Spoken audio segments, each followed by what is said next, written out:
Hi students, welcome to my channel Raminder maths hub. I am Raminder. Guys, आज हम solve करेंगे exercise number 7.2 का question number 7-8। पहले हम क्वेश्चन नंबर 7 को देखेंगे। Question 7 is find the coordinates of a point A where A B is the diameter of a circle whose centre is 2-3 and B is 1-4। हमें यहाँ पे A B diameter given है एक circle का और उसका हमें बी कोऑर्डिनेट गिवन है, ए कोऑर्डिनेट हमें फाइंड आउट करना है और उस डायमीटर का हमें सेंटर भी गिवन है। ठीक है, सो जो हमें गिवन है फर्स्ट ऑफ ऑल हम यहाँ पे लिख देते हैं A B is the diameter of a circle with centre C. इसका हमने नाम रख दिया सी। ठीक है, जो सेंटर पॉइंट था उसके कोऑर्डिनेट्स हैं 2-3 एंड बी जो है वो हमें 1-4 गिवन है। ठीक है, यहाँ पे लिख दिया। तो देखिए फिगर में भी हमने ड्रॉ कर दिया, ए बी डायमीटर ड्रॉ किया। डायमीटर क्या होता है? जो सर्कल को 2 पॉइंट्स पे इंटरसेक्ट करे और साथ में सेंटर में से पास हो जो लाइन, उसको हम बोलते हैं diameter of the circle. Fine. So यहाँ पे देखिए हमने एक जो लाइन है ए बी यहाँ पे ड्रॉ कर दी जो सेंटर में से पास हो रही है और सर्कल को 2 पॉइंट्स पे इंटरसेक्ट कर रही है। ठीक है, सो ए पॉइंट इज लेट अस से x1 y1, जो हमें फाइंड आउट करना है उसको हम x1 y1 लेट कर लेते हैं। ठीक है, जो हमें गिवन है यहाँ पे हमने लिख दिया। ठीक है, सो फर्स्ट ऑफ ऑल देखिए यहाँ पे एक कॉन्सेप्ट आएगा कि जो सेंटर होता है डायमीटर का वो उसका मिड पॉइंट भी होता है। क्यों? क्योंकि ये जो सेंटर है यहाँ से यहाँ तक का ये जो डिस्टेंस है ये है रेडियस। ठीक है, और यहाँ से लेके यहाँ तक ये जो डिस्टेंस है ये भी रेडियस है। ये आपको पता है कि सेंटर से लेकर के सर्कल के ऊपर के कोई भी पॉइंट आप ले लो वहाँ तक वो क्या होता है, वो रेडियस होता है। ठीक है, यहाँ पे कोई पॉइंट होगा तो ये रेडियस होगा, यहाँ पे होगा तो ये भी रेडियस होगा और सारे रेडियस आपस में इक्वल होते हैं। ठीक है, ये भी आपको पता है। तो इसका मतलब अगर ये दोनों ही रेडियस है तो आपस में इक्वल होंगे। सो इसके हिसाब से सी जो है वो क्या बनेगा, ए बी का मिड पॉइंट। और हमें मिड पॉइंट लगा के इसके जो कोऑर्डिनेट्स हैं वो पता लग जाएंगे ए के। ठीक है, सो हम यहाँ पे लिखेंगे as C 2-3 is the mid point of A B, therefore coordinates of C are. C के कोऑर्डिनेट्स आएंगे कैसे? हमें पता तो है कि उसके कोऑर्डिनेट्स क्या हैं, लेकिन वो आते कैसे हैं? 2 =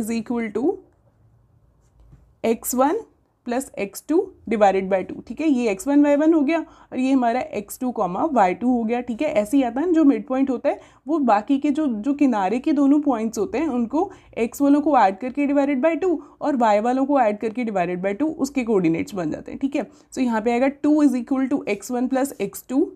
यहाँ पे पहले हम फॉर्मूला लिख देते हैं डिवाइडेड बाई 2।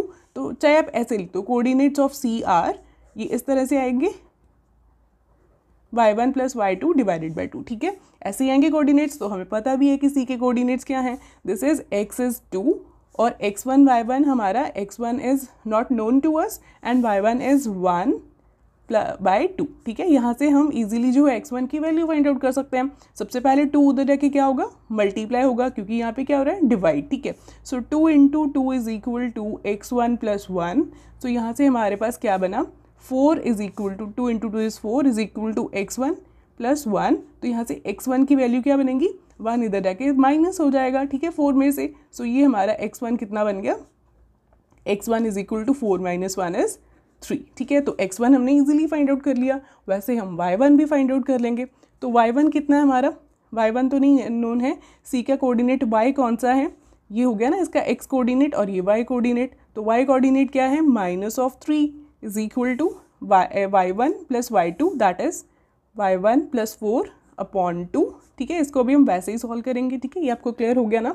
यहाँ पे जो C है ये मिड पॉइंट है, तो इसका मतलब ये कोऑर्डिनेट जो है ये क्या है, x1 + x2 डिवाइडेड बाई 2 और ये y कोऑर्डिनेट क्या है, -3 = y1 + y2 डिवाइडेड बाई 2। ठीक है, तो वहाँ से हमारे पास A के कोऑर्डिनेट्स आ रहे हैं। ठीक है, सो ये बना -3 × 2। वैसे ही 2 यहाँ पे जाके मल्टीप्लाई हो गया, यहाँ पे ये डिवाइड हो रहा था, = y1 + 4। तो यहाँ से आ गया हमारे पास -3 × 2 is -6 = y1 + 4। अब ये 4 उधर जाके माइनस होगा तो यहाँ से आ जाएगा -6 - 4 = y1। तो यहाँ से y1 की वैल्यू क्या बनी हमारे पास, -, +6 + 4 is 10 और साथ में बड़े का साइन माइनस का साइन। सो y1 कितना आ गया, -10। इसका मतलब हमारा जो ए कोऑर्डिनेट था वो क्या बना हमारे पास, x1, y1 लिखा था ना हमने। तो x1 की वैल्यू आई 3 और y1 की आई -10। ठीक है, ये था हमारा question number 7, very easy. Just हमने ये फॉर्मूला यूज़ किया मिड पॉइंट का, जो हमने सेक्शन फॉर्मूला की इंट्रोडक्शन में भी मैंने आपको बताया था कि अगर हमारे पास मिड पॉइंट है तो उसके कोऑर्डिनेट्स को हम कैसे फाइंड आउट करते हैं, ठीक है। सो अब हम क्वेश्चन नंबर 8 को देखेंगे। Now question 8 is if a and b are -2 and a and b are -2 and 2, -4 respectively, means a के कोऑर्डिनेट्स हैं ये वाले और b के ये वाले। Find the coordinates of p such that ab is equal to 3/7 of ab and p lies on the line segment ab। हमें p के कोऑर्डिनेट्स को फाइंड आउट करना है। p जो है वो ab के ऊपर ही लाई कर रहा है, ठीक है, और ये इन्फॉर्मेशन हमें गिवन है दैट ap जो है वो 3/7 ऑफ ab है, ठीक है। सो सबसे पहले जो हमें गिवन है वो हम यहाँ पे लिख देते हैं। ए के कोऑर्डिनेट्स और बी के कोऑर्डिनेट्स हमें गिवन थे, ठीक है, और हमें जो है A P is equal to 3/7 of A B given है, ठीक है। सो सबसे पहले देखिए है तो पी जो है ये है पॉइंट ऑफ डिवीजन, ठीक है, पॉइंट ऑफ डिवीजन है ये। तो जब पॉइंट ऑफ डिवीजन हमारे पास आता है तो या तो फिर हम सेक्शन फॉर्मूला यूज़ करते हैं या मिड पॉइंट फॉर्मूला, ठीक है। सेक्शन फॉर्मूला हम यूज़ करते हैं जब किसी रेशो में ये डिवाइड करता हो किसी अनइक्वल रेशो में, और मिड पॉइंट हम फॉर्मूला तब यूज़ करते हैं जब ये जो P है, ये जो पॉइंट ऑफ डिवीजन है, ये इस पूरी लाइन का मिड पॉइंट हो, ठीक है। तो यहाँ पे ये मिड पॉइंट तो नहीं नज़र आ रहा, ठीक है। कैसे नहीं नज़र आ रहा है देखिए, इसको हम थोड़ा सा सॉल्व करेंगे। P के कोऑर्डिनेट्स को फाइंड आउट करने के लिए हमें सबसे पहले जो है रेशो फाइंड आउट करनी होगी कि ये AB को किस रेशो में डिवाइड करेगा। फाइन, सो यहाँ से हमें क्लियरली रेशो मिल सकती है, थोड़ा सा सॉल्व करना पड़ेगा। देखिए AP ये जो 7 है इसको मैं इधर शिफ्ट कर दूँ, ये थोड़ा सा प्रॉब्लमेटिक लग रहा है इस तरह से फ्रैक्शन को सॉल्व करना, तो इस तरह से लिख सकते हैं, ठीक है। तो अब AB जो है इसको हम ऐसे लिख सकते हैं AP प्लस PB, है ना, ये AB जो है ये पूरी AP और PB को मिलाकर के बन रही है ना। तो अगर मैं यहाँ पे इसकी जगह पे लिख दूँ AP प्लस PB तो नो प्रॉब्लम, ठीक है। तो यहाँ पे हमारे पास बना 3 इंटू AP इज़ 3AP। 3 को हम अंदर मल्टीप्लाई कर रहे हैं, जैसे हम एक ब्रैकेट में एक कांस्टेंट को मल्टीप्लाई करते हैं। 3 into AP is 3AP, 3 into PB is 3PB, fine, और यहाँ पे हमारा 7AP। अब देखिए ये जो है ये लाइक टर्म्स हैं, दोनों के साथ AP है तो इनको इकट्ठा कर देते हैं, वेरी सिंपल। तो इसको 3AP को हम इधर शिफ्ट करें अगर, तो ये उधर जाके क्या होगा, माइनस होगा, क्योंकि यहाँ पे ये प्लस हो रहा है, ठीक है, is equal to 3 time PB। अब देखिए 7 में से 3 माइनस होगा, ये दोनों लाइक टर्म्स हैं, तो 7 में से 3 माइनस हुआ 4 और साथ में AP, ठीक है। चाहे आप AP को कॉमन कर लो, क्या बचेगा 7 - 3 विच इज़ 4 और साथ में AP तो रहेगा ही, ठीक है, इज इक्वल टू 3PB। तो यहाँ से देखिए अगर मैं AP को यहीं पे रहने दूँ और PB को इसके डिनोमिनेटर में ले आऊँ, मीन्स ये जो PB है ये यहाँ पे तो मल्टीप्लाई हो रहा है ना, तो उधर जाके डिवाइड हो गया, इज इक्वल टू क्या बचा यहाँ पे 3 और यहाँ पे 4 जो है ये यहाँ पे मल्टीप्लाई हो रहा है ना, दो नंबर्स के बीच में कोई साइन नहीं होता है, मीन्स वहाँ पे मल्टीप्लाई का साइन होता है, तो 4 भी इधर आके क्या होगा, डिवाइड होगा। तो देखो अब AP upon PB that is AP ratio PB जो है वो कितना आ गया हमारे पास, 3/4। तो AP रेशो PB जो है वो हमें यहाँ से दिख गया 3/4। तो ये B जो पॉइंट है ये इस पूरी को 3/4 में डिवाइड कर रहा है लाइन को, ठीक है। सो हमारे पास M1 M2 पता लग गए, X1 Y1 है, this is X1 Y1, this is X2 Y2 and this is M1/M2। तो सब कुछ हमें पता लग गया यहाँ पे, सिर्फ हमें XY जो कोऑर्डिनेट्स है P के वो हमें फाइंड आउट करने होंगे, तो वो वेरी सिंपल सेक्शन फॉर्मूला को ही यूज़ करना है, ठीक है। सो यहाँ पे हम एक लाइन लिख देते हैं, लेट PB X, Y, ठीक है। नाउ वी फाइंड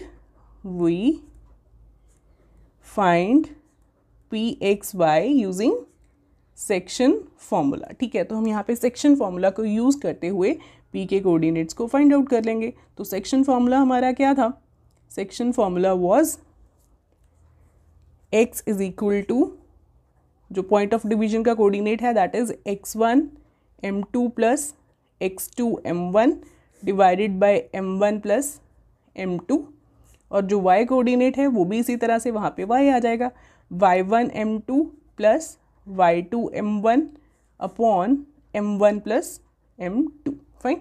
तो अब हम यहाँ पे वैल्यूज़ को पुट करेंगे, हमारे पास सारी जो हैं वैल्यूज़ हैं यहाँ पे, ठीक है। यहाँ पे हम देख देख के वैल्यूज़ को पुट कर लेते हैं पहले, ठीक है। X is equal to X1 that is -2 into M2 that is 4 plus X2 that is 2 into M1 that is 3 upon 3 plus 4, ठीक है। यहाँ पे भी कर लें, Y is equal to Y1 is -2 M2 is 4 plus Y2 that is -4 into m1, that is m1 कितने हमारा 3/3 + 4। Fine, इसको हम सॉल्व कर लेते हैं अब, ठीक है। सो ये बनेगा हमारे पास -2 × 4 इज -8 + 2 × 3 6/7, ठीक है।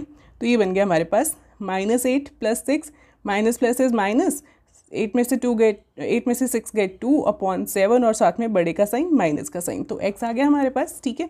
इसी तरह से y को भी सॉल्व कर लेते हैं। y इज -2 × 4 इज -8, -4 × -3 इज -12/7, ठीक है। तो ये बन गया हमारे पास -8 - 12 माइनस प्लस 12 + 8 इज 20/7, साथ में बड़े का साइन माइनस का साइन, ठीक है। तो y भी आ गया हमारे पास। देयरफॉर जो हमारा p था पॉइंट ऑफ डिवीजन, उसके कोऑर्डिनेट्स क्या बने, x, y थे ना, हमने एज्यूम किए यहाँ पे x, y, तो x की वैल्यू बनी -2/7 और y की -20/7, दैट्स इट।